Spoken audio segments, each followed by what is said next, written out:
భారతీయ ఛానల్కి స్వాగతం. జై శ్రీరామ్, హర హర మహాదేవ్. పివి నరసింహారావు గారు అండి, మన తెలుగు జాతికి గర్వకారణం. ఆయన మహామేధావి.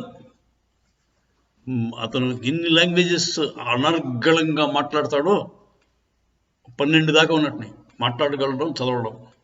ఇంకా మరి నార్మల్గా మాట్లాడేది 24-30 దాకా ఉంటాయి.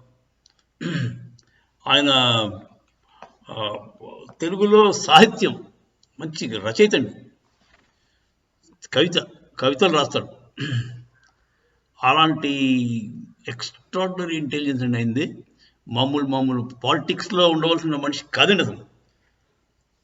కాకపోతే చాణక్యంలో కూడా, అంటే పాలిటిక్స్లో కూడా మంచి మేధస్సు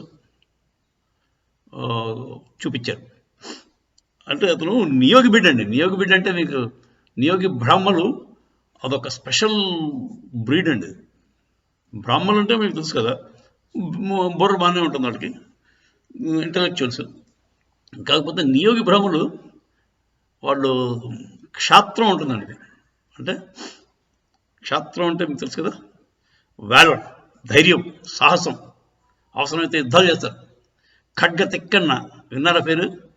ఖడ్గ తెక్కన్న అంటే నియోగి బ్రాహ్మణుడు. అలాగే మన వాళ్ళు యాక్చువల్గా పూర్వకాలం రాజులు వాళ్ళ ఆడపిల్లల్ని మంత్రి కుమారులకి ఇచ్చి రిలేషన్షిప్ పెట్టినారు. దానివల్ల ఏమవుతుందంటే మంత్రి కొంచెం లాయల్గా ఉంటాడండి. ఇప్పుడు రాజుగారు ఎప్పుడు కొంచెం విలాసవంతంగా రిలాక్స్డ్గా ఉండేవారు. మంత్రి యాక్చువల్ అడ్మినిస్ట్రేషన్ అంతా చూసుకున్నాడు. అలాంటప్పుడు అవతల రాజుకి మన సీక్రెట్స్ ఇచ్చేయడం అలాంటి ప్రమాదాలు జరగకుండా వీళ్ళకి చుట్టలుగా ఉంటే బాగుంటుందని బ్రాహ్మణ కుర్రాళ్ళకి, అంటే మంత్రి గారి కొడుకులకి రాజుగారి కూతుర్ని ఇచ్చి రిలేషన్షిప్ పెట్టాడు. వాళ్ళిద్దరికీ, అంటే రాజులకి బ్రాహ్మణులకి కలిపి పుట్టిన జాతి నియోగి బ్రాహ్మణులు. వీళ్ళు రాజుల తాలూకు శౌర్యం, ప్రతాపం, తర్వాత పౌరుషం అని ఉంటాయి. అట్ ద సేమ్ టైం బ్రాహ్మణుడి తెలివితేటలు కూడా ఉంటాయి. చాలా డేంజరస్ కాంబినేషన్ ఇది. నియోగులంటే భయపడతారు చాలామంది. మీరు కన్యాశుల్కం నాటకం చదివింటే దాంట్లో రామపంతులు అంటాడు. రామపంతులు నియోగి బిడ్డ, నియోగి ప్రభువులు అంటారండి. గురజాడ అప్పారావు గారు కూడా నియోగే. సరే, ఇప్పుడు ఎందుకు చెప్పాల్సి అంటే PV Narasimha Rao garu classic example of a Niyogi బ్రాహ్మణుడు. అతను తెలివితేటలు అమోఘం. At the same time administrative capabilities immense. తర్వాత ధైర్యం, ఏదైనా డెసిషన్ మేకింగ్లో ధైర్యంగా ముందుకు సాగాలంటే ఆయనే చేయాలి. అందరూ ఇతను ఏదో ఏ డెసిషన్ తీసుకోడు, ప్రొక్రాస్టినేషన్ చేస్తాడు అని అతని మీద చిన్న ఆరోపణలు ఉండేవి. కానీ అతను డెసిషన్ తీసుకోకపోవడం ఏంటంటే మన దేశాన్ని దిశ మార్చింది ఆయనే. మన భారతదేశం ఆయన గద్దెక్కినప్పటికీ భయంకరమైన పరిస్థితులు ఉండేది. అంటే వాళ్ళకి అప్పటికి డబ్బులు లేవు.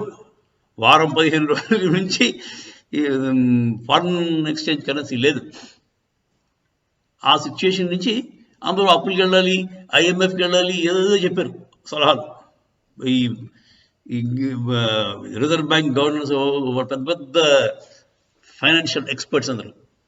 కానీ అతను అప్పెందుకు, ఇన్వెస్ట్మెంట్స్ తెప్పిద్దాం అన్నాడు.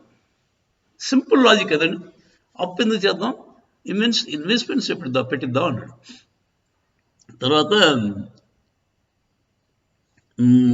ఫారెన్ డయాస్పరా, మన ఇండియన్స్ ఇన్ ఫారిన్ కంట్రీస్, యుఎస్లో అక్కడ ఉంటారు కదా, వాళ్ళందరినీ బాండ్స్ తయారు చేసి వాళ్ళకి అమ్ముదాం అన్నాడు.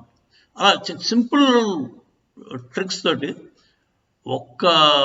ఓవర్ నైట్ మన ఫ్యూచర్ని మార్చేశారు. ఇండియా తాలూకు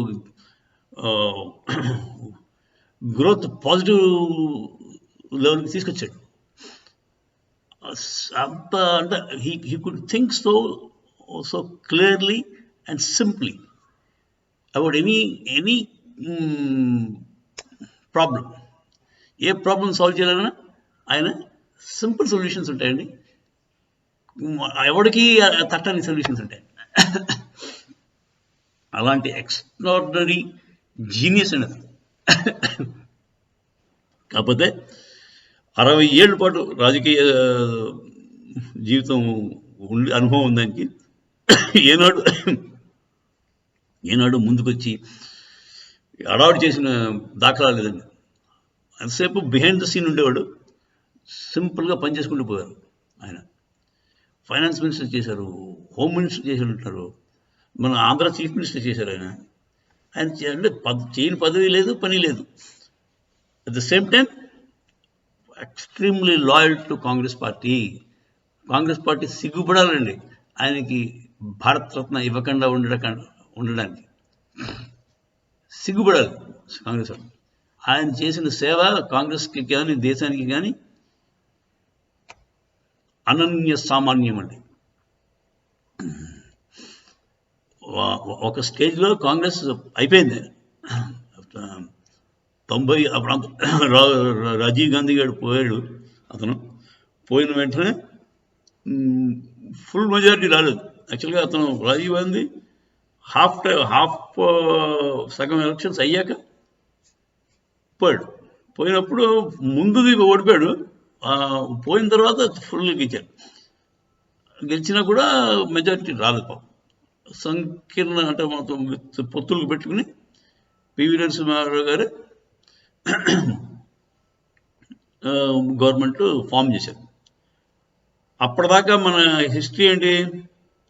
అప్పటిదాకా చౌదరి చరణ్ సింగ్, లేకపోతే వాడు దేవి గౌడ, చంద్రశేఖర్, వాళ్ళంతా కూడా 6 నెలలు మ్యాక్సిమం ఈ సంకీర్ణ అంటే కోalition గవర్నమెంట్స్ ఉంటాయి కదా, ఆ కోalition గవర్నమెంట్స్ అన్నీ కూడా వాడు లైఫ్ టైం 6 నెలల నుంచి 1 ఇయర్ అంతే. విపి సింగ్ గారు మొదలెట్టాడు. విపి సింగ్ ఏవో చేస్తాడు అనుకున్నాం మనం, రాజు మంచి తెలియనాడు, కానీ ఆడ సింగ్ ఇంకెవడు కనబడ్డాడు. సరే, అక్కడి నుంచి ట్రెండ్ స్టార్ట్ అయింది. రాజీవ్ గాంధీ పాపం బలం తగ్గింది, తర్వాత విపి సింగ్ వచ్చాడు, చంద్రశేఖరు, తెలిసిందిగా దేవి కూడా, వాళ్ళందరూ కూడా సరదాగా ఒక 6 నెలల పాటు వీడు మ్యూజికల్ చైర్స్ లాగా ఉండేదండి కోalition గవర్నమెంట్ అంటే.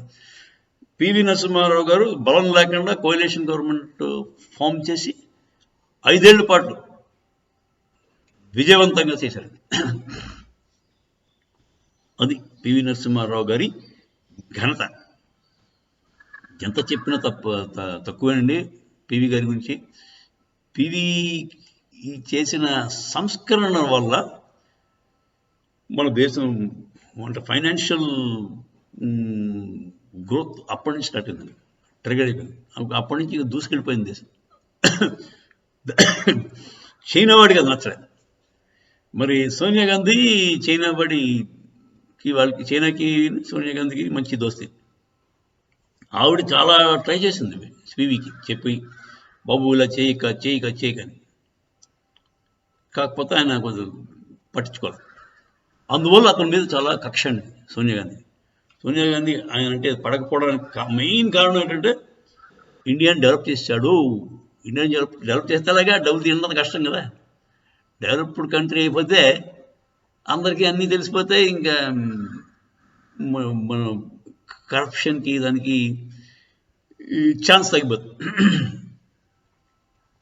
అది పీపుల్ అందరూ కూడా డెవలప్ అయిపోతే మిడిల్ క్లాసు చేస్తారు, పావర్టీ ఉండదు. గరీబీ హటావ్ ఎలా చేస్తాం? గరీబ్ లేకుండా, గరీబ్ ఉంటేనే గరీబ్ హటావ్ చేస్తాం. గరీబులు ఉండాలి. అది కాంగ్రెస్ వాడి పాలసీ. ఎందుకంటే ఈ కారణాల చేత ఆవిడ చాలా ద్వేషించింది పాపం పివి నరసింహారావు గారు. ఎందుకంటే ఆయన పట్టించుకున్నాడు కదా ఇలాంటి ఆవిడ చెప్పే అడ్వైజులు. చూద్దాం అని చెప్పి పాపం అతను దేశానికి మంచి చేసేవాడు. అంటే ఇంత బతికి ఇన్ని ఏళ్ల రాజకీయ అనుభవం పెట్టుకుని కొంచెం ఏదో పోయే ముందు చేశాను మంచి చేద్దామని ఉద్దేశంతో ఆయన దూసుకెళ్ళిపోయారు. ఎవరిని పట్టించుకోవాలి. దాంతో ఆయన మీద చాలా కోపం అడిగింది. ఎంత కోపం అంటే ఆయన పోయినప్పుడు ఢిల్లీలోనే పోయాడు పాపం. పోయినప్పుడు మామూలుగా సీనియర్ నాయకులు వస్తే కాంగ్రెస్ భవన్లోకి తీసుకెళ్తారు. తీసుకెళ్ళి అక్కడ కొంతసేపు డిస్ప్లేలో పెట్టి బాడీని అప్పుడు అంత్యక్రియలకి పంపిస్తారు. అలాంటిది వెంటనే హైదరాబాద్ పంపించిందండి బాడీని.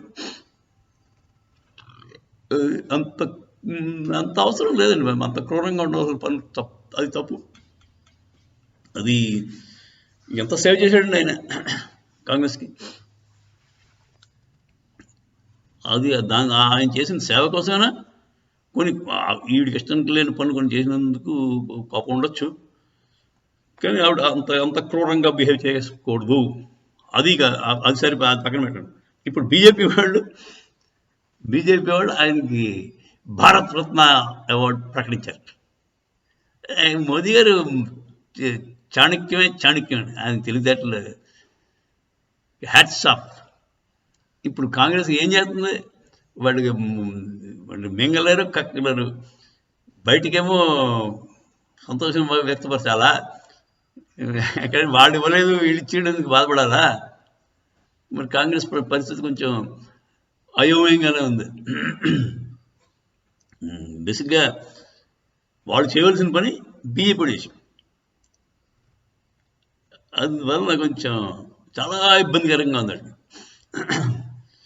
ఈ మన మోదీ గారు ఈ మాట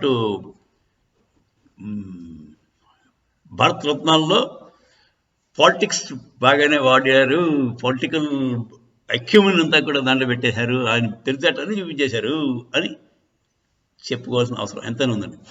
ఎందుకంటే ఫస్ట్ ఎంపిక కర్పూరి ఠాకూర్. ఆయన కూడా ఎక్స్ట్రాడినరీ పర్సనాలిటీ అండి.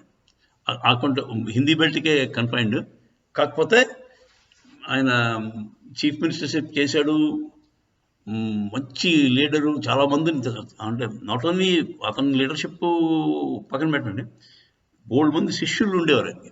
అప్పుడు లాలూ ప్రసాద్ గారు, మన నితీష్ కుమారు, వీళ్ళందరూ, తర్వాత రామ్ విలాస్ పాస్వాన్, వీళ్ళు ముగ్గురు కూడా అతని శిష్యులే బీహార్లో. కానీ శిష్యులు కొంచెం అంత కొంచెం దొంగలే, అది పక్కన పెట్టాడు. కాకపోతే అతను మాత్రం ఎక్స్ట్రాడినరీ క్యారెక్టర్ ఉన్న మనిషి. అతను వాడి పిల్లల్ని పాలిటిక్స్లో రానివ్వలేదు ఫస్ట్ థింగ్. తర్వాత చివరాకి అతను పోయిన దాకా అతనికి సొంత ఇల్లు లేదండి. మీరు ఇంకో మనిషిని కూడా ఏర్పరుస్తుంది. ఇలా సొంత ఇల్లు కట్టుకోలేని చీఫ్ మినిస్టర్ గురించి మీకు చెప్పాలంటే, chief minister prime minister of India 2 సార్లు చేశాడండి అతను, ఇంటరిమ్ ప్రైమ్ మినిస్టర్. ఆయన అద్దెట్లో ఉంటే అద్దె కట్టలేకపోతే వాడు సామాన్లు బయట పెరిస్తే పోలీసు వాళ్ళు, సారీ అది అతను గుజరాలీ లాల్ నందా అని పేరు. ఆయన అంటే నెహ్రూ గారు పోయిన వెంటనే కొన్నాళ్ళు స్టాప్ గ్యాప్ పిఎం కింద పనిచేశారు. Short time but PM. ఆయన ఎంత నిజాయితీ పరుడు అంటే, ఢిల్లీలో ఎవరో ఒక వ్యక్తి పెద్ద ఆయనకి అద్దె కట్టలేకపోతే బయటపడి సామాన్లు తీసేసారని చెప్పి పోలీసు వాళ్ళకి ఇన్ఫర్మేషన్ వస్తే వాళ్ళు వెళ్ళారు.